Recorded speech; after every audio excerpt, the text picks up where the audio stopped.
శ్రీరంగసింహగిరిదేశికపాదసేవా ప్రాప్తాఖిల ద్రవిడవేదరహస్యజాతం శ్రీగౌతమాన్వయజమాశ్రితభాగధేయం గోపాలదేశికమహం శరణం ప్రపద్యే. వాధూలాన్వయసञ्जातमप्पलार्यतनोभवं గోపాలాచార్య సచ్ఛాత్రం వందే వెంకటదేశికం. శ్రీవాత్స్యవరదాచార్య పౌత్రం తత్పద సంశ్రయం తాతార్యతనయం వందే రఘునాథాహ్వయం గురుం. కాశ్యపాన్వయ సంజాతం నారాయణపదాశ్రితం శ్రీమన్నారాయణం వందే యతీశ్వరశ్రియాజుషం. సద్గ్రంథాధ్యయన సంగోష్ఠిని ఈనాటి వ్యాసంగానికి సాదరంగా ఆహ్వానిస్తున్నాను. ముందుగా మనం కలిసి ప్రార్థన చేసుకుందాం.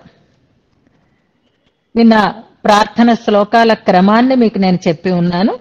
వాటిని ఒక్కసారి మీరు జ్ఞాపకం చేసుకుంటూ నాతో కలిసి ప్రార్థనని చేయండి. దేవస్య మహిషీం దివ్యాం ఆదౌ గోదాముపాస్మహే యన్మౌళిమాలికాం ప్రీత్యా స్వీకరోతి స్వయం ప్రభుః. శ్రీవిష్ణుచిత్తకులనందనకల్పవల్లీం శ్రీరంగరాజహరిచन्दनयोगदृश्याम् సాక్షాక్షమాం కరుణయా కమలామివాన్యాం గోదామనన్యశరణః శరణం ప్రపద్యే. జయతు జయతు దేవి జయతు జయతు గోదా విష్ణుచిత్తాత్మజేయం. జయతు జయతు దేవి రంగనాథస్య పత్ని. జయతు జయతు తస్యాః భవ్య దివ్యార్థ సూక్తిః. జయతు జయతు నిత్యం భక్తగోష్ఠీ తదీయా. శ్రీమత్కృష్ణ సమాహ్వాయ నమో యామునసూనవే యత్కటాక్షైకలక్ష్యాణాం సులభ శ్రీధర సదా. ఈనాడు గోష్ఠికి స్వాగత వచనాలని తెలియచేస్తూ నిన్నటి పాఠ్యాంశాన్ని వారణమాయిరం దివ్య ప్రబంధ అర్థానుసంధాన పాఠ్య మననానికి శుభారంభం చేసింది మన చిన్న చిగురు కొమ్మ. పేరు కూడా నాకు గుర్తులేదు, ఇప్పుడు చెప్పారు, కానీ విష్ణుప్రియ కూతురు అని మాత్రం స్పష్టంగా అది జ్ఞాపకం ఉంది. ఈ పిల్ల కంటే ఈ పూజిత ఈ పిల్ల కంటే చిన్న వయసులో వీళ్ళమ్మని నాకు తెలుసు. ఆమెను గురించి మీకు చెప్తూనే ఉన్నాను. ఎక్కడ ఉన్నా ఏ దేశంలో ఉన్నా పొగడరా నీ తల్లి భూమి భారతిని అని మనం చిన్నప్పుడు దేశభక్తి గీతాలు చదువుకుంటూ ఉండేవాళ్ళం. అలాగే రేపు ఆగస్టు 15 కాబట్టి మనసు కూడా అలాగే దేశభక్తితో నిండి ఉంటుంది. అలాగే దేశభక్తి ఎలాంటిదో మన సంప్రదాయ అనురక్తి కూడా అలాంటిదే అని విష్ణుప్రియ దాన్ని సాధ్యం చేసుకుంది. భర్తతో కలిసి ఏ ప్రదేశాలలో ఉన్నా ఈ రకమైనటువంటి భగవద్ రామానుజ సంప్రదాయ వ్యాసంగం మాత్రం ఒక అద్భుతమైన ఐశ్వర్యంగా భావించి దాన్ని నిలుపుకోవడమే కాకుండా తన తర్వాతి తరమైనటువంటి తన సంతానానికి కూడా ఆ రుచిని కలిగిస్తూ ఆ ఆదరాన్ని కలిగిస్తూ ఆమెని తీర్చిదిద్దుతున్న విధానం నిజంగా అభినందనీయం. చాలా చాలా సంతోషదాయకం. అయితే కొంచెం కాన్ఫిడెంట్ గా చెప్పాలి. పూజిత విషయంలో ఏమీ తప్పులు చెప్పలేదు. పాపం చిన్నపిల్ల ఎక్కడో ఉంది. పెరుగుతున్న వాతావరణం వేరు, చుట్టూ ఉండేటటువంటి సర్కిల్ వేరు, సమయం కూడా వేరు. ఇప్పుడున్న సమయం అక్కడున్న సమయం కూడా తేడాగా ఉంది. అయినా పాపం అమ్మ పోరు పడలేకో లేక ఆ పిల్లకి అదృష్టం ఉందో తెలియదు, కానీ సిద్ధపడినందుకే అభినందించాలి. కాకపోతే చిన్నపిల్ల కాబట్టి చెప్పాలి. ఏది మనం మాట్లాడడం మొదలుపెట్టినా కాన్ఫిడెంట్ గా మాట్లాడాలి, స్థిరంగా మాట్లాడాలి, చక్కగా గట్టిగా చెప్పగలిగేటట్లుగా ఉండాలి. ఇంకా దాని గురించినటువంటి బెంగ భయం అసలు మనలో కనపడకుండా ఉండాలి. ఇవాళ ఆ కాన్ఫిడెన్స్ కొంచెం తగ్గింది అని అనిపించింది. విషయం ఎలాగా అమ్మ రాసిస్తుంది కాబట్టి చక్కగా విషయాన్ని అందంగా పొందుపరిచింది. కానీ పిల్లలు ముఖ్యంగా నేర్చుకోవాల్సింది ఏమిటి అంటే, మనకు ఒక టాస్క్ ఇస్తే ఆ టాస్క్ ని మనం ఎలా ప్రిపేర్ అయ్యామో అలాగ దాన్ని మనం చెప్పేటప్పుడు చాలా స్థైర్యంగా చెప్పాలి. గోదాదేవిని మనం అందుకే కదా ఆదర్శంగా తీసుకుంటాం. ఆ స్థిరత్వం గొంతులో మనకి కనపడాలి అన్న సూచన మాత్రమే చేస్తున్నాను. విషయమంతా చాలా చక్కగా వివరించింది. ఇక చిన్న దోషం ఎక్కడ ఉంది అంటే, స్వప్నేపి యద్యహం వీరం అనే శ్లోకం సుందరకాండలో అది చదివింది. సుందరకాండ అంటే వీళ్ళు చిన్నప్పటి నుంచి వాళ్ళ అమ్మ వాళ్ళందరికీ చదివే అలవాటు ఉంది. ఆ శ్లోకంలో స్వప్నేపి అని ప్రారంభమవుతుంది శ్లోకం. చివరిలో మళ్ళీ 4వ పాదంలో స్వప్నోపి అని వస్తుంది. ఆ తేడా గమనించలేదు అని అనిపించింది నాకు. స్వప్నేపి అంటే అర్థం వేరు, స్వప్నోపి అంటే అర్థం వేరు. సంస్కృతం తెలిస్తే తెలుస్తుంది, తెలియదు కాబట్టి నేను అది దోషం అనడం లేదు, కానీ సరిదిద్దుకోవాలి. స్వప్నే అన్నది సప్తమ్యంతం, అంటే స్వప్నమునందు అని చెప్పాలి. కలలోనైనా అని అర్థం అన్నమాట. స్వప్నే అపి కలయందు అయినా అని. స్వప్న అపి కల కూడా అని ప్రథమా విభక్తి అంతం చివరిదనమాట. కలలో అయినా చూస్తే చాలు అంది అక్కడ మొదటిసారి. కల కూడా నాకు రావటం లేదు అంటుంది చివరిలో అన్నమాట. అంచేత అక్కడ స్వప్నేపి అని మొదలలో స్వప్నోపి అని ఉండాలి. రెండు స్వప్నేపి అని చదివింది. అది కొంచెం సరిదిద్దుతుంది. వాళ్ళమ్మకి ఈ సూచన, ఈ పిల్లకి కాదు. వాళ్ళమ్మ ఎలా చెప్తే ఈ పిల్ల ఎలా చెప్తుంది కాబట్టి అది కొంచెం సరిదిద్దుకోవాల్సినటువంటి ఆ సూచన చేస్తూ చక్కగా శుభారంభం చేసినటువంటి పూజితని అందరూ అనుసరించండి. అద్భుతమైన అవకాశం. ఈ మనన తాంబూలం అనేది నాకు మీకు కూడా చాలా ఆనందాన్ని కలిగించేటటువంటి ఒక ప్రక్రియ. దాన్ని మిగిలిన వారందరూ కూడా అందుకోవాలి. పూజిత కూడా ఎప్పటికీ ఆ సంప్రదాయంలో పుట్టినందుకు, అలాంటి పెద్దల్ని పొందినందుకు, అలాంటి రుచి కలిగిస్తూ ఉండేటటువంటి తల్లి ఉన్నందుకు ఆ పిల్ల వాటిని సార్థకం చేసుకోవాలి. ఇతోధికంగా ఈ వ్యాసంగాన్ని కూడా ఒక భాగంగా తన జీవితంలో మలుచుకోగలగాలి. అలాంటి అవకాశం భగవద్ రామానుజుల అనుగ్రహంతో, భగవత్ని అనుగ్రహంతో, ఆండాళ్ళ అనుగ్రహంతో ప్రధానంగా ఆ పిల్లకి కలగాలి అని ప్రార్థన చేసుకుంటూ ఈనాటి మన వ్యాసంగాన్ని మనం ప్రారంభం చేసుకుందాం.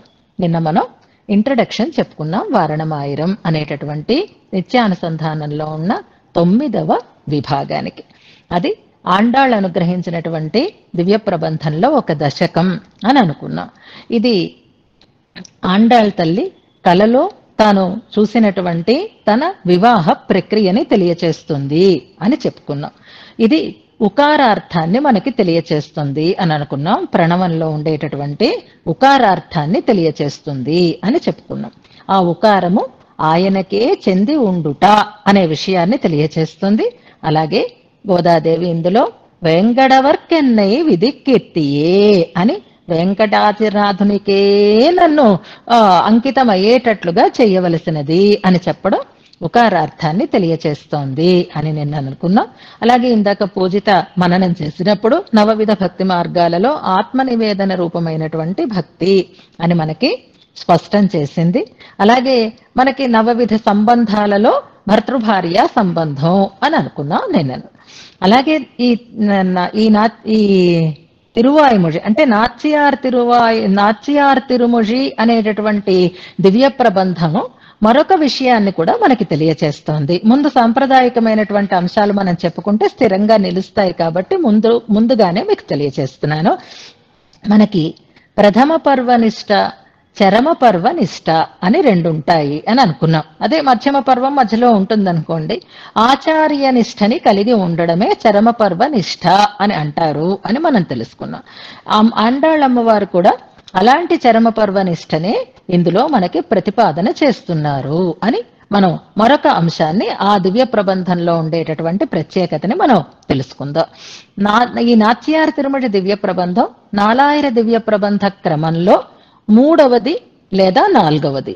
ఎలాగా అనంటే పల్లాండు అనే దివ్య ప్రబంధాన్ని వేరేగా తీసుకుంటే 4వది అవుతుంది. పెరియాళ్వార్ తిరుమొழிలో పల్లాండు ప్రారంభం అని ఒక పద్ధతి ఉంది. అలా తీసుకుంటే ఇది 3వది అవుతుంది. మొట్టమొదటిది పెరియాళ్వార్ తిరుమొഴి, అందులో పల్లాండు, పెరియాళ్వార్ తిరుమొഴి మొత్తం, తర్వాత తిరుప్పావై, తర్వాత నాచియార్ తిరుమజి ఈ రకంలో మనకి కూర్చబడ్డాయి అని అనుకున్నాం. అది ఇప్పుడు వారణమాయిరం 9వది నిత్యానుసంధానంలో నాచియార్ తిరుమజి 3 లేదా 4. అది కన్ఫ్యూజన్ పడకుండా మీరు మళ్ళీ మళ్ళీ కూడా జ్ఞాపకం చేసుకోండి, అంటే గుర్తు పెట్టుకోండి. ఎందుకు 3, 4 తేడా వస్తుంది అంటే పల్లాండుని ప్రత్యేక ప్రబంధంగా గ్రహించటం గ్రహించకపోవడం అనేటటువంటి పద్ధతిని బట్టి వస్తుంది అని అంటారు. ఇక్కడ ఒక చిన్న విషయాన్ని మీకు క్లియర్ చేస్తాను, జ్ఞాపకం పెట్టుకోండి. అది తిరుప్పావై ముందా నాచియార్ తిరుమజి ముందా అని ఒక రకమైనటువంటి శంక కూడా ఉంది. దానికి కొంతమంది, అంటే ఇది స్థిరమైన వాదం కాదు, కానీ కొంతమంది చెప్పేటటువంటి హేతువు. ఇప్పుడు ఏది ముందు అనేది ఎలా తెలుసుకోవాలి అని అంటే వాళ్ళు చెప్పే హేతువు ఏంటి అంటే నాచియార్ తిరుమజి ముందు తిరుప్పావై తర్వాత అని చెప్తారు. ఇంతవరకు సంప్రదాయంలో మాటలు వింటున్న వాళ్ళైతే కాదు అని మనకు తెలుసు. అందులో తిరుప్పావై కూర్పడంలో కూడా తిరుప్పావై 2వ దివ్య ప్రబంధంగా చెప్పబడింది కాబట్టి. కానీ ఈ రకమైనటువంటి వాదం చేసేవారికి ఉండే ఆధారం ఏది, హేతువేది అనంటే నాచియార్ తిరుమజి ప్రారంభంలో కామదేవ ఆరాధన కనిపిస్తుంది. తిరుప్పావైలో మొదటి పాసురంలోనే నారాయణనే నమక్కే పరై తరువాన్ అని అంటుంది. అంటే మనకి ముందు రకరకాలైనటువంటి ప్రవృత్తులు ఉంటాయి, కానీ తర్వాత మనం భగవంతునికే చెందిన వారము అనేటటువంటి స్థిరత్వం ఏర్పడుతుంది. కనుక ఆ పరిణతి మనకి తిరుప్పావైలో కనిపిస్తుంది. కనుక బహుశా ముందు నాచియార్ తిరుమజి తర్వాత తిరుప్పావై అయి ఉంటుందేమో అని వాళ్ళు అంటారు. కానీ ఇక్కడ కామదేవారాధన అనేది తెలియక చేసినది కాదు, జ్ఞాన విపాక దశ అని మన పెద్దలందరూ అంటారు. కాబట్టి ఆ వాదాన్ని సంప్రదాయ నిష్ట కలిగినటువంటి వారు అంగీకరించరు. పెద్దల యొక్క పూర్వాచార్యుల యొక్క అభిప్రాయంలో మొట్టమొదటిదే తిరుప్పావై, తర్వాతదే నాచియార్ తిరుమజి అని మనకి స్పష్టం చేస్తారు. ఆ నాచియార్ తిరుమజిలో చరమపర్వనిష్ట స్పష్టంగా కనిపిస్తోంది కనుక అంటారు. ఈ చరమపర్వనిష్ట ఇప్పుడు మనం తిరుమంత్రాన్ని సేవించిన, తిరుమంత్రాన్ని అర్థం తెలుసుకున్న తర్వాత నాకు తెలిసింది ఏమిటి అని అంటారు తిరుమంగయాళ్వార్లు అంటే నీ భక్తులకి నేను సేవకుడినిగా ఉండడం అని చెప్తారు. అది మనకి ఎప్పుడు తెలుస్తుంది? ఆ చివరి సీమా భూమికి మనం వెళ్ళేమో అనడానికి ఇందులో మనకొక ఆధారం కనిపిస్తుంది. కామదేవుణ్ణి మాత్రమే కాకుండా ఉన్నయం ఉంబియ్యం తొഴുదేన్ అంటుంది నాచియార్ తిరుమజిలో. అంటే భగవంతుడిని మాత్రమే కాదు, భగవత్ సంబంధం కలిగినటువంటి మహనీయుల యొక్క సంబంధం కూడా కోరదగినది, అదే కోరదగినది అనేటటువంటి విషయం ఇందులో స్పష్టం చేస్తుంది భాగవత నిష్ఠని కలిగి ఉండడం అని. అలాగే ఇక భగవంతుడు శ్రీకృష్ణుడు తను పిలిస్తే రాడు, కానీ ఆ పెరియాళ్వార్లు కనుక పిలిస్తే వస్తాడు అని నల్లవెంతోషి అనేటటువంటి ఒక పాశురంలో స్పష్టం చేస్తుంది. కాబట్టి ఇందులో చరమపర్వనిష్ట మనకి స్పష్టంగా కనిపిస్తోంది అని అంటారు. ఇదొక విశేషం. ఉకారార్థం చెప్పబడుతోంది, చరమపర్వనిష్టని ప్రతిపాదిస్తోంది అనేవి సాంప్రదాయబద్ధంగా మన పెద్దలు పూర్వాచార్యులు చెప్పేటటువంటి సమన్వయం ఇది. ఇక్కడ మనం ఆండాళ్ళమ్మ వారిని ఏ కోవలోకి తీసుకోవాలి అని అంటే ఆళ్వార్లు, పెరియాళ్వార్లు, ఆండాళ్ళమ్మవారు. ఆళ్వార్లు అంటే మనకి ఏ పేరు లేకపోతే నమ్మాళ్వార్లు అనే వస్తుంది, లేదా అంజగుడుక్కొరి సందది అని అంటారు. కాబట్టి అందులో మొత్తం 10 మంది ఆళ్వార్లు అని కూడా మనం అనుకుందాం. ముఖ్యంగా నమ్మాళ్వార్లు అని అనుకుందాం. నమ్మాళ్వార్లు ఏం కోరుకున్నారు అంటే భగవత్ కైంకర్యాన్ని కోరుకున్నారు. సదా నీకు నేను సేవ చెయ్యాలి అని భగవత్ కైంకర్య లాభాన్ని వారు ప్రార్థించారు. వారి ఆశని పరమాత్మ తీర్చి ఉన్నాడు అని అనుకుంటున్నారు. పెరియాళ్వార్లు ఏం కోరుకున్నారు? ఆ ఆళ్వార్ల తర్వాత అవతరించినటువంటి పెరియాళ్వార్లు పెరుమాళ్లకి మంగళాశాసనం చేశారు. దేనికోసం? పెరుమాళ్ల సమృద్ధి నిత్యంగా ఉండాలి కనుక.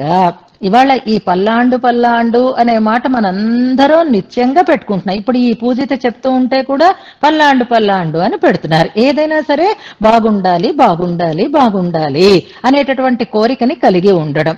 పెరియాళ్వార్లు తనకి భగవత్ కైంకర్యం కావాలనే కోరిక కంటే భగవత్ సమృద్ధి బాగుండాలి అని కోరుకున్నారు. భగవత్ సంపద నిత్యంగా విలసిల్లాలి అని కోరుకున్నారు. అందుకే అడియోమోడు నిన్నోడు పిరివిన్ని 1000 పల్లాండు అని వారు పాడారు. ఇది పెరియాళ్వార్ల స్థితి. ఇక ఆండాళ్ళమ్మవారు ఏం కోరుకున్నారు అంటే భగవంతుని యొక్క కైంకర్య లాభాన్నే కోరుకున్నారు. కానీ డైరెక్ట్ గా భగవత్ సంబంధం కాకుండా ఆచార్యుల ద్వారా భగవంతుణ్ణి చేరేటటువంటి అవకాశం తనకుందనేటటువంటి విశ్వాసాన్ని స్పష్టంగా ప్రకటించారు ఆండాళ్ళమ్మవారు. ఈ ముగ్గురిని రామాయణంలో రామచంద్రస్వామి సోదరులు ముగ్గురితోటి పోల్చి చెప్తారు మనకి. లక్ష్మణస్వామి లాంటి వారు ఆళ్వార్లు, భరతుని లాంటి వారు పెరియాళ్వార్లు, శత్రుఘ్నుని లాంటి వారు ఆండాళ్ళమ్మవారు అని చెప్తారు.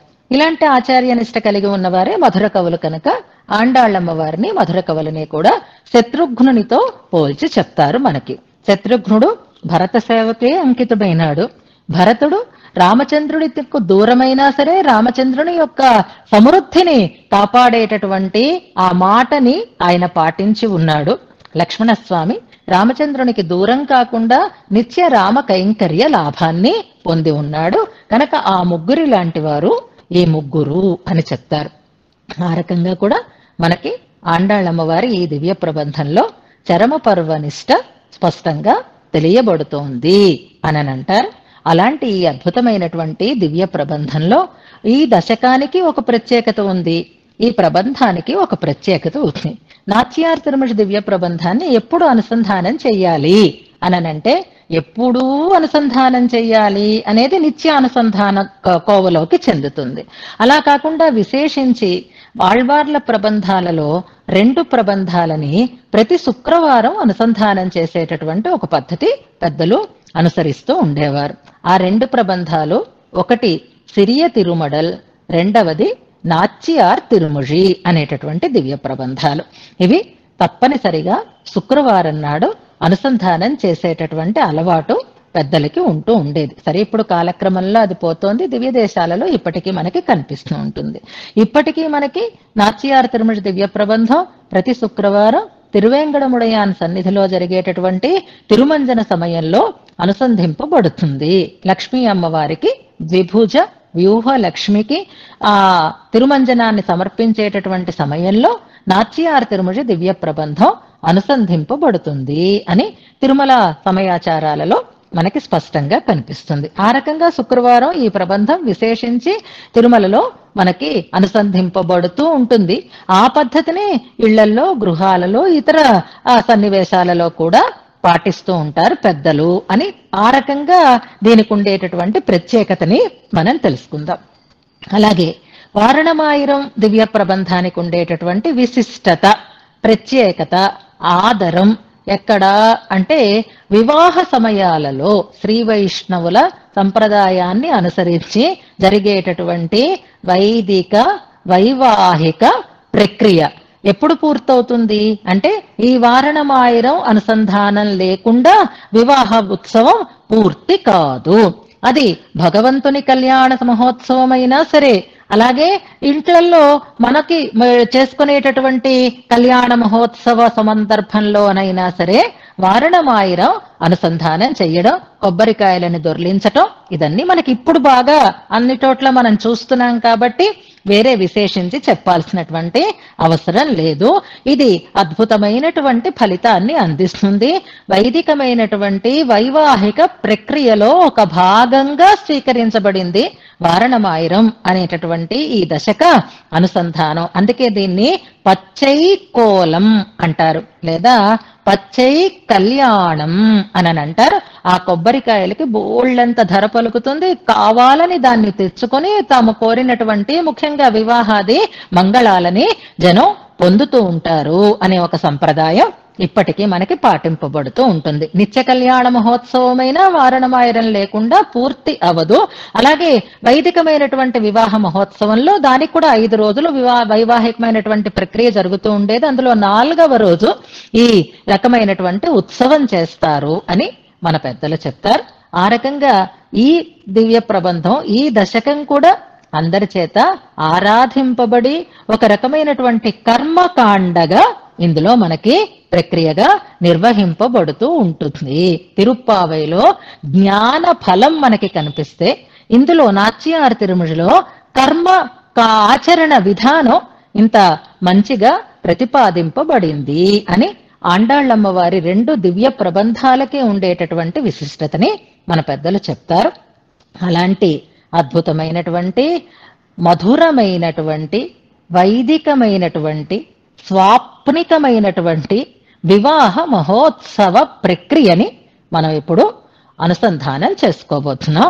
వివాహాది మంగళాలన్నీ మనకి తప్పకుండా కలుగుతాయి అని భావన చేసుకుంటూ ఈ దివ్య ప్రబంధానికి ఉండేటటువంటి తనియన్ని ముందుగా మనం అనుసంధానం చేద్దాం. మీ దగ్గర శ్రీపతి స్తుతిమాల పట్టుకునే ఉంటారు కాబట్టి ఒకసారి ఆ మొదటి ఆండాళ్ వైభవాన్ని తెలియచేసేటటువంటి తనియన్ అర్థాన్ని మనం ప్రారంభం చేసుకుంటున్నాం. అందరూ కూడా గమనించండి. 2 తనియన్లు ఉంటాయి. అందులో మొదటిది ప్రధానమైనటువంటి తనయన్, నిత్యానుసంధేయమైనటువంటి తనయన్. రెండవది కూడా మనం చెప్పుకుందాం. కానీ మొదటి తనయన్ మనకి అనుగ్రహించినటువంటి మహానుభావులు ఎవరు అంటే తిరుక్కಣ್ణ మంగై ఆండాన్ అనేటటువంటి మహానుభావులు. పేరు మీరెక్కడో విని ఉంటారు, ఇంతకు ముందు ప్రస్తావానికి కూడా వచ్చింది, కానీ ఒకసారి మళ్ళీ మనం జ్ఞాపకం చేసుకుందాం. వీరికి సంస్కృతంలో వీరి నామధేయం శ్రీ లక్ష్మీనాథాచార్యులు అని వీరికి నామధేయం. కానీ వీరిని తమిళంలో వ్యవహారంలో తిరుక్కಣ್ణ మంగై ఆండాన్ అని అంటారు. వీరు ఉండేటటువంటి ప్రదేశం కృష్ణమంగళం అని, అందుకే కಣ್ణ మంగై ఆండాన్ అని అంటున్నారు. కురుగూర్సటగోపన్ అని అన్నట్లుగా తిరుక్కಣ್ణ మంగై శ్రీకృష్ణ మంగళం అనేటటువంటి దివ్య దేశంలో వారు వేంచేసి ఉండేవారు కాబట్టి వారికి ఆ పేరు వచ్చింది అంటారు. వీరు నాథమునుల యొక్క శిష్యులు. జ్ఞాపకం పెట్టుకోండి, నాథమునుల శిష్యులు ప్రధానంగా మనకి పుండరీకాక్షులు, తర్వాత రామమిశ్రులు, ఇది మనకి తెలిసినటువంటి క్రమం. ఎంతో మంది మహనీయులు వారి శిష్యులుగా ఉండేవారు. కురుగే కావలప్పన్ని గురించి కూడా మనం విన్నాం. అలాంటి ప్రధానమైనటువంటి 11 మంది శిష్యులలో ఈ తిరుక్కಣ್ణ మంగై ఆండాన్ అనేటటువంటి మహనీయులు కూడా ఒకరు. వీరికి ఉండేటటువంటి విశిష్టత తిరుమాలై దివ్య ప్రబంధంలో ఒక పాసురంలో మనకి వ్యాఖ్యానంలో తెలియచేస్తారు పెరియవాచ్యాంబిళ్ళే. తిరుమాలై దివ్య ప్రబంధంలో మేం పొరుల్ పోగవిట్టు అనేటటువంటి ఒక పాసురం ఉంటుంది. బహుశా 38, 39 పాసురాల్లో ఏదో ఒకటి అవుతుంది. అది సోంబరై ఉగత్తి వాజుం అనేటటువంటి ఒక పాసురం ఉంది. అన్నీ విడిచిపెట్టేసి భగవంతుణ్ణే నమ్మి నీ వాకిలిలో ఉన్న వాళ్ళని చూసి నువ్వు ఆనందిస్తావయ్యా రంగనాథ అంటారు తొండరడిపొడి ఆళ్వార్లు. అలా ఉన్నవారు తిరుక్కಣ್ణ మంగై ఆండాన్. అలా ఉండేటటువంటి 38వ పాసురం చాలా ప్రధానమైనటువంటి పాసురం కూడా అది. ప్రపత్తినే చెప్తుంది, కానీ ఈ ప్రపత్తి ఎంతటి విశిష్టతని పొందింది అనడానికి ఈ మహనీయులకి కలిగినటువంటి భావనకి, తర్వాత వారి ఆచరణకి ఇది ఒక అద్భుతమైనటువంటి ఉదాహరణ. ఈ తిరుక్కಣ್ణ మంగై ఆండాన్ రోజు తమ ఊర్లో ఉండేటటువంటి ఆలయానికి వెళ్లి పెరుమాళని సేవించుకుంటూ ఉండేవారు అంటారు. లేదా శ్రీరంగం అని అనుకుంటున్నారు కొంతమంది. ఏదైనా సరే ఒకరోజు వారు అలాగే తమ ఇంటి నుంచి బయలుదేరి ఆలయానికి వెళుతున్నారట. అలా ఆలయానికి వెళుతూ ఉండేటటువంటి మధ్యతోవలో ఒక ఇంటి దగ్గర ఒక సన్నివేశం జరిగింది. ఏదా సన్నివేశం అంటే ఆ ఇంటి ముందు ఉండేటటువంటి ఒక యజమాని, ఆ ఇంటికి యజమాని అని అనుకుందాం, ఆయన పెంచుతూ ఉండేటటువంటి కుక్కని ఎవరో చంపేశారు. దాంతో ఆయనకి కోపం వచ్చింది. కోపం వచ్చి తన కుక్కని ఎవరైతే సంహరించారో ఆ వ్యక్తిని తాను కత్తితో పొడిచి చంపేశారు. అంతే మాత్రం కాకుండా ఆయన తనని తాను పొడుచుకుని చచ్చిపోయాడు. ఇది ఒక్క క్షణంలో ఆవేశంలో జరిగిన పని అని అనుకుంటున్నాము, కానీ ఈ తిరుక్కಣ್ణ మంగై ఆండాన్ చూస్తూ ఉండగా ఈ సన్నివేశం జరిగిందనమాట. అది చూసేసరికి స్వామికి చాలా ఆశ్చర్యం కలిగింది. తనని నమ్ముకొని ఉన్నటువంటి ఒక జీవి కోసం, ఒక మానవ జన్మని ఎత్తినటువంటి వ్యక్తి ఇంత ప్రేమని కలిగి ఆ జీవికి ఏదైనా ఆపద కలిగితే ఆపద కలిగించిన వారిని అంతం చేశాడు. ఆ జీవి తనకి దూరమైతే తనని తాను అంతం చేసుకున్నాడే. ఈ పాటి ప్రేమ మన పట్ల పరమాత్మకి ఉండదా? మనం తెలుసుకోలేకపోతున్నాము. మనని సంరక్షించడం కోసం స్వామి ఎప్పుడూ సిద్ధంగా ఉంటాడు, అందుకే మామేకం శరణం వ్రజ అని చెప్పాడు కదా అని ఆయనకప్పుడు శరణాగతి చేసిన వారు ఎలా ఉండాలి అనేది భాషించింది.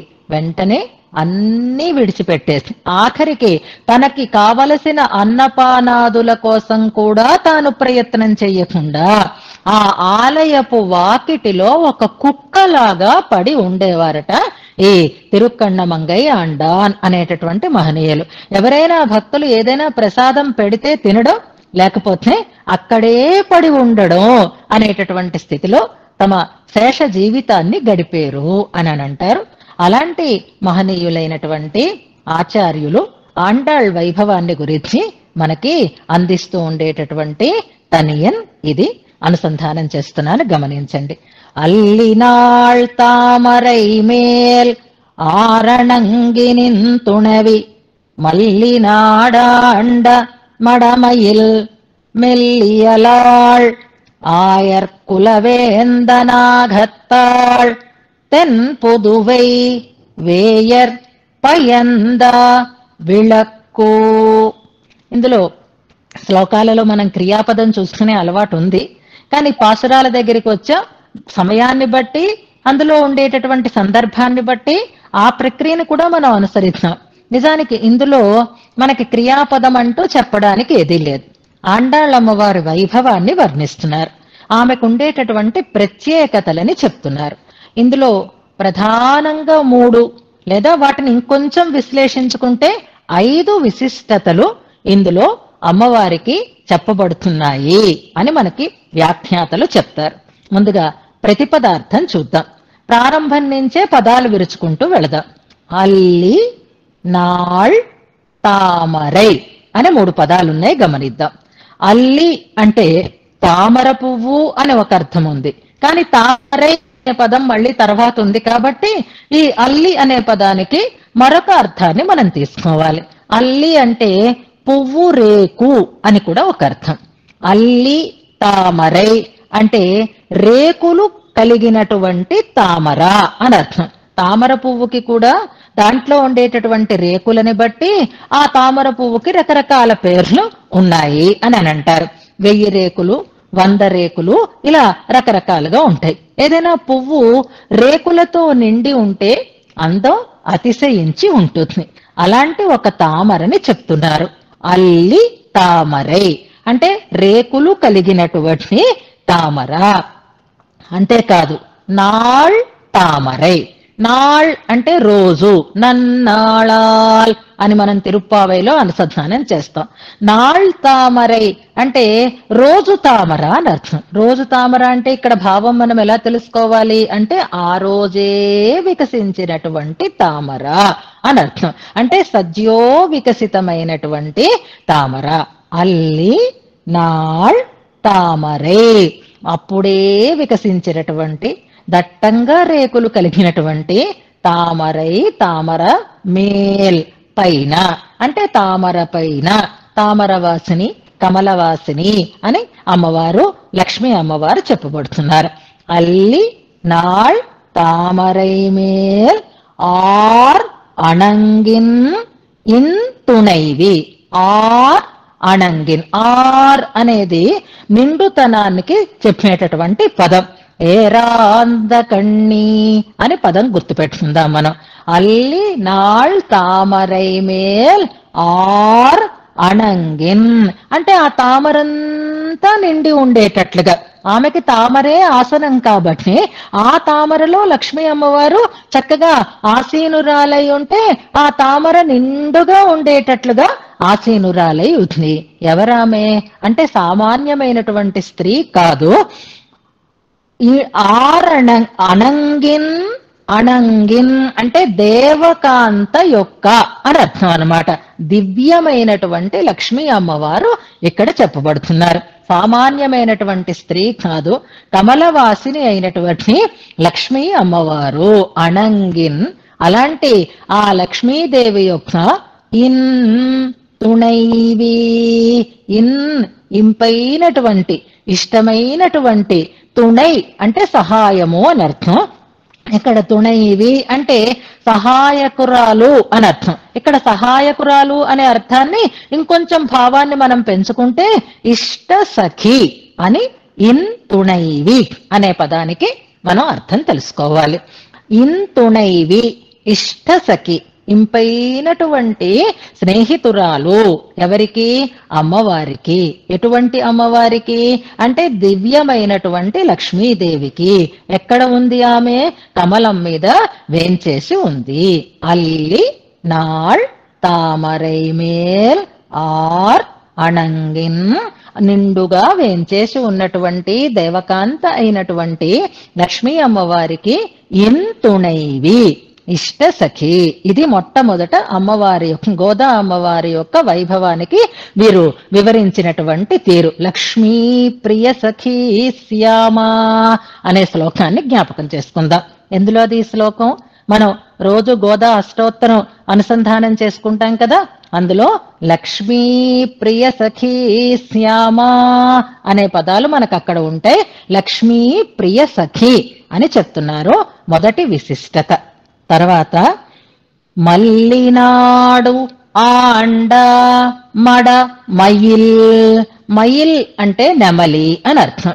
మడమయిల్ అంటే ఒప్పిదమైన అంటే చక్కగా పొందికగా ఉండేటటువంటి మయిల్ నెమలి అని అర్థం. ఇక్కడ స్త్రీ కాబట్టి ఆడలేడి, ఆడ నెమలి అని అనుకోవాలి.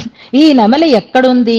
ఏ ప్రాంతంలో ఉంది అనంటే మల్లినాడు అనేటటువంటి ప్రాంతం. శ్రీవిల్లిపుత్తూరు దగ్గర నుంచి ఆ పైన ఉండేటటువంటి ప్రాంతం అంతా కూడా మల్లినాడు అని చెప్పబడుతుంది. మల్లినాడు ఆ ప్రదేశాన్ని ఆండ పరిపాలించినటువంటి మడ మయిల్ ఇష్టసఖి మంచి అందమైనటువంటి ఒప్పిదమైనటువంటి నెమలి. మల్లినాడులో ఆ మల్లినాడుని నిర్వహించేటటువంటి అందమైనటువంటి నెమలిట మన ఆండాళ్ళమ్మవారు. ఈ విశిష్టతలన్నీ ఆండాళ్ళమ్మవారికి చెప్తున్నారనమాట. మెల్లియలాళ్ ఎవరైనా నిర్వాహకులుగా ఉన్నారనుకోండి, ఎవరైనా పరిపాలకులుగా ఉన్నారనుకోండి, వాళ్ళ హృదయం కాస్త కఠినంగా ఉంటుంది అని మనకి వెంటనే ఒక ఆలోచన వస్తుంది. కానీ ఆండాళ్ళమ్మవారి యొక్క స్వభావం ఎలాంటిదిట అంటే మెల్లియల్ అంటున్నారు. మెల్లియల్ మృదువైనటువంటి స్వభావం కలిగినది ఆమె. ఆమె హృదయ మార్ధవం ఇందులో చెప్పబడుతోంది. అన్ని మనం తర్వాత వివరించుకుంటాం. ముందు విశిష్టతలు ఒక్కొక్కటి గుర్తు తెచ్చుకుంటే, ఒకటి లక్ష్మీ ప్రియ సఖి కావడం, రెండు మల్లినాడులో చక్కగా విహరిస్తూ ఉండేటటువంటి మల్లినాడుని నిర్వహించేటటువంటి మడమయిల్ ఆడ నెమలి అయి ఉండడం, అందమైన నెమలి ఆమె. మెల్లియల్ అంటే మంచి మృదువైనటువంటి స్వభావము కలిగినది ఆమె. ఆ మృదుత్వం ఏ రకమైనటువంటి కష్టాన్ని సహించలేనంత మృదుత్వం కలిగి ఉన్నది ఆమె అంటున్నారు. ఇక ఆయర్ కుల వేందన్ ఆఘత్తాళ్. ఆయర్ కులం ఇది చెప్పక్కర్లేదు, మనకి స్పష్టంగా తెలుసు. గోపకులం. ఆయర్ కులవేందన్ ఆ గోపకులానికి నిర్వాహకుడు అయినటువంటి శ్రీకృష్ణుని యందు ఆఘత్తాళ్ ఆయనలోనే లీనమై ఉన్నది. ఆయన లక్ష్మీదేవి ఎలాగైతే ఆయన వక్షసీమని వదలకుండా ఉంటుందో అలాగే స్వామినే ఆశ్రయించి స్వామి యందే ఉన్నటువంటి వైభవం కలిగినది ఈమె. ఆయర్ కులవేందన్ ఆఘత్తాళ్. ఆఘత్తు ఆళ్. ఆఘమంటే శరీరం, ఆ శరీరంలోనే వేంచేసి ఉన్న ఆమె. అదేంటండి ఎప్పుడూ ఆండాళ్ళమ్మవారు ఉన్నట్టుగా తెలియదండి, లక్ష్మీ అమ్మవారినే కదా వక్షస్థలంలో పెడుతూ ఉంటారు అని సందేహం వస్తుంది. వ్యాఖ్యానాలు మనం అందుకే చదువుకుందాం, తర్వాత దాన్ని వివరించుకుందాం. అంటే నిత్యము భర్తతో కలిసి ఉండేటటువంటి వైభవం కలిగినది ఈమె. ఇంకా ఎవరి పుత్రిక అంటే తెన్ పుదువై. తెన్ అంటే దక్షిణ దిక్కు. తెన్ పుదువై దక్షిణ దిక్కులో ఉండేటటువంటి విల్లిపుత్తూర్. పుదువై అంటే శ్రీవిల్లిపుత్తూరు. తెన్ పుదువై ఆ శ్రీవిల్లిపుత్తూరులో వేయర్ పయంద విళక్కు వేయర్ కులానికి చెందిన అని అంటున్నారు. ఇది మనకి సెన్నియోంగ్ దగ్గర మనం ఈ వేయర్ కులం అనేటటువంటి పదంతో ఉండేటటువంటి మాటని మనం అనుసంధానం చేసుకున్నాం. ఏ పాసురంలో వచ్చిందో ఒక్కసారి గమనించి పెట్టగలిగితే చాలా సంతోషం. లేకపోతే నేను తర్వాత మీకు చెప్తాను. వేయర్ కులత్తు అని వస్తుంది మనకు అక్కడ కూడా, చెన్నియోంగులో కూడా. ఇక్కడ వేయర్ పయంద విళక్కు చివరి పాశనం. Very good. మనకి ఆయన విష్ణు చిత్తులకు ఉండేటటువంటి వైభవాలు రకరకాలుగా చెప్తారు. పరిపూర్ణమైనటువంటి భగవద్ అనుభవ రూపమైనటువంటి భోగం కలిగిన వారు అని చెప్తారు. ఆయన పుట్టినటువంటి కులాన్ని గురించి ప్రస్తావన చేస్తున్నారు. ఇలా ఎక్కడైనా చేయడం మనం వింటున్నామా అంటే అక్కడక్కడ మనకి కనిపిస్తుంది. మూంగిల్ కుడి అని మనకి ఇరామానసనోత్తం దాది దగ్గర మూంగిల్ కుడి అని ఆ కులాన్ని గురించి ప్రస్తావన వస్తుంది. అలాగే ఇక్కడ కూడా వేయర్ బ్రాహ్మణ కులం, పురశ్చూడులు అని అంటారు. అదొక శాఖ అన్నమాట. అలాంటి వేయర్ కులంలో ఎక్కడ వేయర్ ఈయన?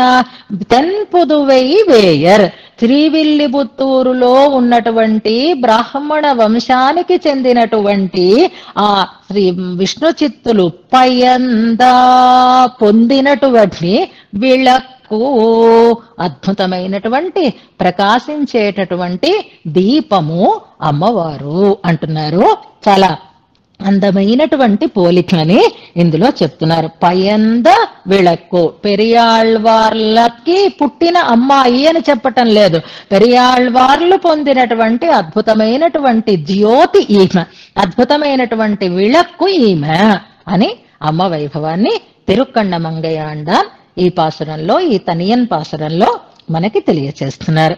ఇందులో అమ్మకి చెప్పబడినటువంటి విశిష్టతలని మనం ఒక్కొక్క దాన్ని వివరణ చేసుకుంటూ వెళ్ళాలి. అంటే లక్ష్మీ ప్రియ సఖీ అనేది ప్రారంభం. అమ్మతోటే శ్రీకారంతో ఏదైనా ప్రారంభం చేస్తారు కనుక ఇందులో అమ్మకు ఉండేటటువంటి అంటే గోదమ్మకు ఉండేటటువంటి ఐశ్వర్యం చెప్పబడింది, గోదమ్మకు ఉండేటటువంటి సౌందర్యం చెప్పబడింది, గోదమ్మకు ఉండేటటువంటి ఆభిజాత్యం అంటారు. ఆభిజాత్యం అంటే ఉత్తమమైనటువంటి కులంలో పుట్టడం అని అర్థం అన్నమాట. అభిజనమదం అని మనకు చెప్తూ ఉంటారు చూసారా. మనిషికి ఒక గొప్పతనాన్ని తెచ్చేవేవి అంటే గొప్ప ఐశ్వర్యాన్ని కలిగి ఉంటే, గొప్ప సౌందర్యాన్ని కలిగి ఉంటే, మంచి వంశంలో జన్మించి ఉంటే, అద్భుతమైనటువంటి విద్యని పొంది ఉంటే, ఇలా రకరకాలైనటువంటి గొప్పతనాలు ఉంటాయి. ప్రధానంగా ఇందులో మనం తీసుకోవాలి అని అంటే ఐశ్వర్యము, సౌందర్యము, ఆభిజాత్యము, ఈ మూడు మనకి చెప్పబడుతున్నాయి కదా. ఇందులో ఐశ్వర్యం ఎలా చెప్పబడుతుంది అంటే ఐశ్వర్యానికి అధిదేవత అయినటువంటి అమ్మవారికి ఈమె ఇష్ట సఖి అని చెప్తున్నారు. లక్ష్మీ అమ్మవారు అనేసరికల్లా మనకి కేవలం ఐశ్వర్యం మాత్రమే, సంపదకి అధిదేవతగా మాత్రమే మన అమ్మవారిని చూడం. అమ్మవారిని మనం మరొక రూపంతో ఎలా చూస్తాం అంటే భగవంతుడి దగ్గరికి మనని చేర్చేటటువంటి పురుషకార స్వరూపిణిగా మనం లక్ష్మీ అమ్మవారిని మనం భావన చేస్తాం. అలాగే ఆమెను మనం ఆశ్రయిస్తాం. అందుకే ఇప్పుడు ఈ ఐశ్వర్యంతో పాటుగా ఈ లక్ష్మీదేవికి ఉండేటటువంటి పురుషకారత్వం అనేటటువంటి లక్షణం కూడా ఆండాళ్ళమ్మవారిలో మనం చూడాలి. 5 విశిష్టతలు చెప్పబడ్డాయి అని అనుకున్నాం. మొదటి విశేషణం ద్వారా 2 రకాలైనటువంటి గొప్పతనాలు చెప్పబడుతున్నాయి. ఏమిటా 2 అంటే ఒకటి పురుషకారభూతురాలు అయి ఉండడం, రెండవది ఐశ్వర్యాన్ని కలిగి ఉండడం అనేది 2 లక్షణాలు ఈ అల్లినాళ్ తామరై మేల్ ఆరణంగిన్ ఇంతుణవి అనేటటువంటి పదం ద్వారా, ఆ వర్ణన ద్వారా మనకి తెలియచేస్తున్నారు అని అనుకుందాం. అయితే ఇప్పుడు అమ్మవారు లక్ష్మీదేవి, శ్రీదేవి, భూదేవి అని కదా మనం ఇద్దరి గురించి చెప్తూ ఉంటాం. ఈ లక్ష్మీ అమ్మవారితో సమానమైనటువంటి స్థానం కలిగినదే భూదేవి. ఆ భూదేవి అంశే గోదాదేవి అని మనం చెప్పుకుంటూ ఉంటాం. కాబట్టి ఈ ఇద్దరిని కూడా మనం సమానంగానే చూడాలి, సమానంగానే ఆశ్రయించాలి. ఇద్దరితో కూడి ఉండేటటువంటి పెరుమాళ్ళనే మనం సేవించటం అనేది సంప్రదాయం అనే దాన్ని మనం ఇక్కడ తెలుసుకోవాలి. ఎలాగా, దేన్ని బట్టి అనంటే ఆశ్రయించేటటువంటి సమయం. మనం ద్వయమంత్రాన్ని అనుసంధానం చేసేటప్పుడు కేవలం శ్రీమన్నారాయణ చరణో అనే ఆశ్రయిస్తున్నాం. కానీ శ్రీ భూనారాయణ అని ఎక్కడ భూదేవిని మనం అందులో కలిపి అనుసంధానం చేస్తున్నట్లుగా ద్వయమంత్రంలో అయితే మనకి తెలియదు. అంచేత మనం ఎవరిని సేవించాలి, ఎవరిని ఆశ్రయించాలి అంటే లక్ష్మీ విశిష్టుడైనటువంటి నారాయణుణ్ణి అనే మనం ఆ ద్వయమంత్రం ద్వారా తెలుసుకుంటున్నాం. అయితే ఇప్పుడు ఆ లక్ష్మీదేవితో వేరుగా ఉన్నది కాదు భూదేవి అనే దాన్ని తెలుసుకున్నప్పుడు శ్రీ భూ విశిష్టుడై ఉండేటటువంటి పరమాత్మనే మనం ఆశ్రయిస్తున్నాము. పద్ధతి కూడా అదే అనే విషయం తెలుస్తుంది. ఎవరైనా అలా చేసి చూపిస్తే కదండి మాకు తెలుస్తుంది అంటే అలాగే ఆశ్రయించి చూపించారు భగవద్ రామానుజుల వారు, అలాగే ఆశ్రయించి చూపించారు వారి శిష్యులైనటువంటి పరాశర భట్టర్ వారు. రెండు విషయాలను మనం జ్ఞాపకం చేసుకుందాం. శరణాగతి గద్యం మనం చదువుకున్నాం కాబట్టి ఆ 5వ చూర్ణికలో ఏవం భూత భూమి నీళానాయక అనేటటువంటి ఒక సంబోధన మనకు ఉంటుంది, జ్ఞాపకం తెచ్చుకుందాం. మొదట అమ్మవారి వైభవాన్ని చెప్పి శ్రీవల్లభ అంటారు. ఆ తర్వాత వెంటనే ఏవం భూత భూమి నీళానాయక అనేటటువంటి ప్రయోగంలో ఏవం భూతులే అంటే లక్ష్మితో అనన్యలు అని చెప్పడానికి తగినట్లుగా ఉండేటటువంటి వైభవం కలిగిన వారే భూదేవి, నీలాదేవి అని కూడా మనకి స్పష్టం చేస్తున్నారు. అలా ఆశ్రయించడంలో మనం ఎలాగా శ్రీరంగరాజస్తవాన్ని ప్రారంభం చేసుకుని ఉన్నాం. ఎప్పటికి తేలతామో ఎప్పటికి బొడుగుతామో మనకి తెలియదు, కానీ ప్రారంభమైతే మన చేత ఆచార్యులు చేయించి ఉన్నారు. ఆ అద్భుతమైనటువంటి శ్రీరంగరాజస్తవాన్ని కూడా మనం అనుసంధానం చేసుకోబోతున్నాం. అందులో భట్టర్ వారు ఒక క్రమాన్ని పాటించారు. ఆ రంగనాథ స్వామిని సేవిస్తున్నారు. అలా సేవించడానికి వెళుతూ ఉండేటప్పుడు వారు సేవించింది ఉత్సవమూర్తి అయినటువంటి రంగనాథుణ్ణి సేవిస్తారు ముందర. అప్పుడు ఉత్ఫుల్ల పంకజ తటాకమివోపయాని అని ఒక శ్లోకం ఉంటుంది శ్రీరంగరాజస్తవంలో. ఎవరైనా నెంబర్ వెతికి పెట్టగలిగితే పెట్టండి. దాని తర్వాత మరొక శ్లోకం ఉంటుంది, పిబ నయన పురస్తే అనేటటువంటి మరొక శ్లోకం. అందులో ఆ స్వామిని ఒక చక్కటి తటాకంలాగా వర్ణిస్తారు. తర్వాత మనం వివరాలు తెలుసుకుందాము. రంగనాథుడు ఒక తామరలతో కూడినటువంటి ఒక కొలను అయి ఉన్నాడు. తామరలతో నిండినటువంటి కొలను అనడానికి వేరే చెప్పక్కర్లేదు, ఆయన దివ్యావయవాలన్నీ తామరలే. మనం ఎన్నో అనుసంధానాలు చేసుకున్నప్పుడు చెప్పుకున్నాం. కర్రచరణ సరోజే కాంతి మన్నేత్రమీనే అనే ముకుందమాల శ్లోకం గుర్తు తెచ్చుకుంటే హరి సరస్సు అది చెప్పబడింది. అలాగే శ్రీ విష్ణు సహస్రనామ స్తోత్రంలో మహాహ్రద అని ఒక నామం ఉంటుంది. అంచేత ఆయనని హ్రదం అంటే ఆయనని ఒక తటాకంగా పోల్చడం అనేది మనకు తెలుస్తుంది. ఇప్పుడు ఆ తామర కొలను రంగనాథుణ్ణి మనం భావిస్తే ఆ రంగనాథుణ్ణి చేరుతున్నాము అంటే తామర కొలనులోకి చేరుతున్నాం అన్నమాట. మనం రంగనాథుడి దగ్గరికి వెళుతున్నాము అంటే రంగనాథుడనే విగ్రహం దగ్గరికి కాదు, తామరలు నిండుగా కూడినటువంటి ఒక కొలనులోకి మనం చేరుతున్నాము. 63 పెడుతున్నారు, 63 64 అయి ఉండాలి. 60 తర్వాత శ్లోకాలలోనే అవుతుంది, అక్కడి నుంచే. గుడ్, 63 64 నేను చెప్పిన 2 శ్లోకాలు కూడా. అలా మొట్టమొదట రంగనాథుణ్ణి సేవించేటప్పుడు పూర్వ శతకంలో 63 దగ్గర నుంచి అసలు రంగరాజస్తవం ప్రారంభమైనట్టు అన్నమాట. అంతకు ముందున్నదంతా ఆ మిగిలినటువంటి పరిసరాల గురించినటువంటి వర్ణన అవుతుంది. అప్పుడు ఆ రంగనాథుడు ఎలా ఉన్నాడు అంటే తామర కొలనులాగా ఉన్నాడు. అదేంటండి తటాకం అంటే, సరస్సు అంటే, విలక్షణమైన సరస్సు అంటే అందులో రాజహంసలు కూడా కనిపిస్తూ ఉంటాయి కదా, హంసలు ఉన్నాయా అంటే ఆ తామర కొలనులో అలా అలా ఎదులాడుతూ ఉండేటటువంటి రాజహంసి లక్ష్మీ అమ్మవారు అని అంటారు. ఆ రాజహంసి లక్ష్మీ అమ్మవారు అయితే అటువైపు ఉండేటటువంటి భూదేవి ఎవరు అంటే ఆ రాజహంసికి ఒక నీడ ఉంటుంది కదా, ఛాయామివ అభ్యుదయిని అంటారు. ఆ నీడే భూదేవి అవని అంటారు శ్రీరంగరాజస్తవంలో. అంతేకాదు ప్రతిఫలనమివాస్యాహ అంటారు 64వ శ్లోకంలో. ఈ విశ్వంభర ఈ అమ్మవారు భూదేవి లక్ష్మీదేవి యొక్క ప్రతిబింబం అంటారు. అందులో లక్ష్మీదేవి యొక్క నీడ అంటారు ముందు శ్లోకంలో. అంటే నీడ మనకంటే వేరైనదా, మనదేనా, మనతో ఉండేదేనా అంటే నీడకి వ్యక్తికి తేడా ఉండదు. అందుకే ఛాయేవ అనుగత సదా అంటూ అప్పగిస్తాడు జనక చక్రవర్తి. అలాంటి నీడ లాంటిదే భూదేవి. లక్ష్మీదేవికి నీడ భూదేవి, లక్ష్మీదేవి యొక్క ప్రతిబింబము భూదేవి అని మనకు అందులో చెప్పబడడం చేత మనం లక్ష్మీ విశిష్టుడైనటువంటి పరమాత్మని ఆశ్రయిస్తున్నాము అనంటే ఆ లక్ష్మీ దేవి భూదేవి అని కూడా మనం అంటే శ్రీ భూ విశిష్టుడైనటువంటి రంగనాథుణ్ణి ఆశ్రయించినటువంటి విధానాన్ని బట్టి మనం ఇద్దరు దేవేరులని తో కూడి ఉన్నటువంటి పరమాత్మని సేవిస్తున్నాము. ఇష్ట సఖి అనడంలో తన నీడని ఎవరు ఇష్టపడరు కనుక అందులో నీడ తరుగుతూ ఉండడం పెరుగుతూ ఉండడం అవుతుంది లౌకికంగా అయితే. కానీ ఈ నీడ అభ్యుదయిని, ఎప్పుడు ఎప్పుడు ఎప్పుడు అది పెద్దదే అవుతూ ఉంటుంది. పెరిగేటటువంటి నీడ ప్రతిబింబమైనది అని చెప్పడం చేత ఆ భావనతో ఇక్కడ ఈ పాసురంలో, ఈ తనియన్ పాసురంలో ఇంతుణైవి అని చెప్పారు. లక్ష్మీ విశిష్టుడు అంటే భూ విశిష్టుడు అని మనకి స్పష్టంగానే తెలుస్తుంది. అలాంటి వైభవం కలిగినది మన గోదా అమ్మవారు అని పురుషకారం చెయ్యడంలోనూ లక్ష్మీదేవిలాగే అంతకంటే స్థిరంగా పురుషకారం చేస్తుంది. నిన్న మనం చెప్పుకున్నాం ఒక శ్లోకాన్ని. లేకపోతే ఆయన స్వాతంత్ర్యాన్ని అణిచగలిగేటటువంటి శక్తి భూదేవికే ఉంది. స్వాతంత్ర్య దుర్వ్యసన మర్మభిదా నిదానం.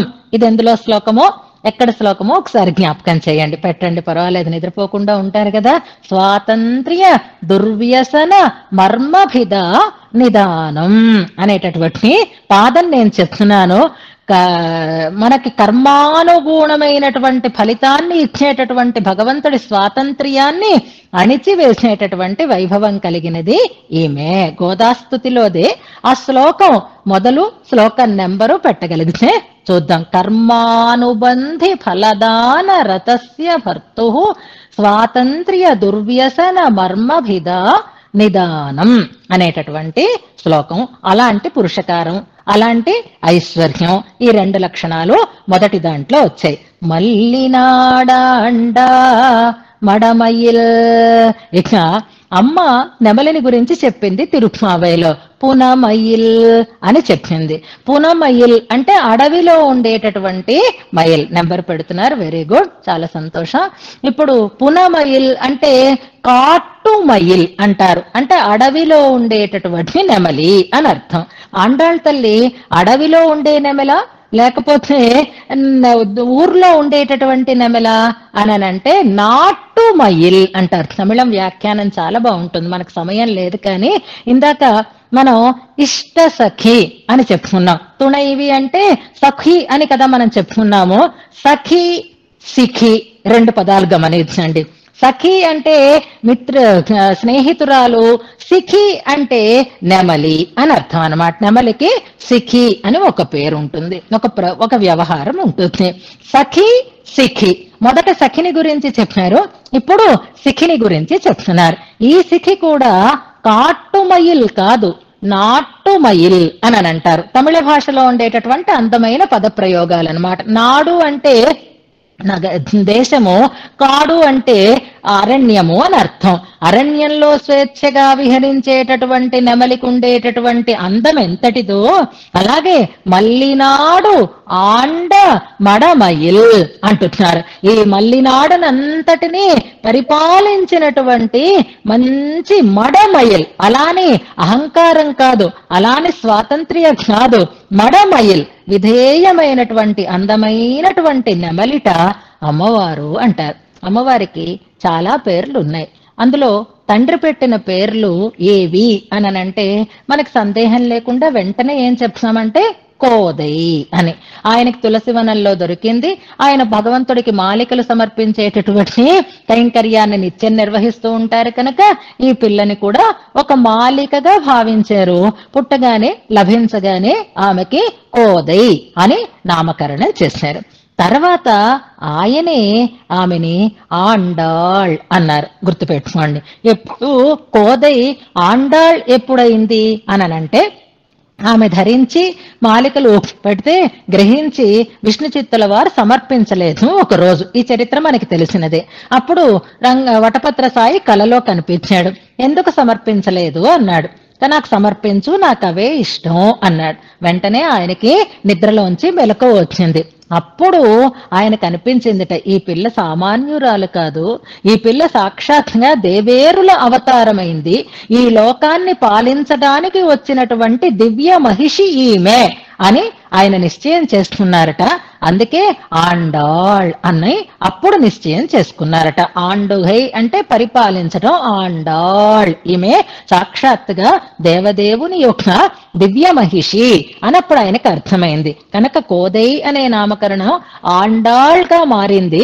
మల్లినాడు ఆండ మడమయిల్, మల్లినాడుని నిర్వహించినటువంటి అందమైన నెమలి. ఇందులో సౌందర్యం మనకు కనిపిస్తుంది. నెమలి అనేసరికల్లా అందంగా ఉంటుంది, ఎవరి చేతైనా పెంచబడుతూ ఉంటుంది, అద్భుతమైనటువంటి ఆ పింఛ సౌందర్యం కలిగి ఉంటుంది. అలాగే అమ్మలో కూడా ఆ కేశ సౌందర్యం ఇందులో స్పష్టంగా తెలుస్తుంది అని అంటారు. అలాంటి సౌందర్యం ఇక్కడ చెప్పబడుతుంది. పురుషకారం చెప్పబడింది, ఐశ్వర్యం చెప్పబడింది, సౌందర్యము ఈ విశేషణం ద్వారా చెప్పబడింది. ఇది నాట్టుమయిల్ అందరినీ అద్భుతంగా పరిపాలించడానికి ఆ విల్లిబుత్తూరులో ఆ మల్లినాడులో స్వేచ్ఛగా సంచరించినటువంటి సుందరి ఆమె, సౌందర్యవతి ఆమె అంటున్నారు ఇందులో. మెల్లియలాళ్, ఇంకా స్వభావం ఎలాంటిది ఈమెది అంటే భగవంతుడికి దూరమై ఒక్క క్షణం కూడా నిలవలేనంత ప్రేమ కలిగినది ఆమె. మృదువైన స్వభావము, నీటిలోంచి తీసినటువంటి చేపలలాగా మేము అసలు బ్రతకలేము అని ఎలాగైతే లక్ష్మణస్వామి తన గురించి సీతమ్మ గురించి చెప్తారో అలాగే గోదామ్మ వారు కూడా శ్రీకృష్ణ విరహాన్ని తట్టుకోలేక చేసినటువంటి దివ్య ప్రబంధమే ఇది. కనుక అందులో ఆమె పడినటువంటి వేదన, ఆ హృదయ మార్దవం మనకి స్పష్టంగా తెలుస్తుంది. మృదుత్వం అనేటటువంటి మరొక గొప్ప లక్షణం ఇందులో చెప్పబడుతుంది. అలాగే మన విషయంలో కూడా ఆ తల్లి ఎప్పుడూ కఠినంగా ఉండదు. జాతాపరాధమపి మామనుకంప్య గోదే గోప్త్రీ యది త్వమసి యుక్తమిదం భవత్యాః. గోదాస్థితిలో మనం అనుసంధానం చేస్తున్నాం కదా. మనం ఎన్ని తప్పులు చేసినా ప్రేమతో మెత్తని హృదయంతో మనని ఆమె అనుగ్రహిస్తుంది. కనుక ఆ మెత్తతను మన విషయంలోనూ ఉంది.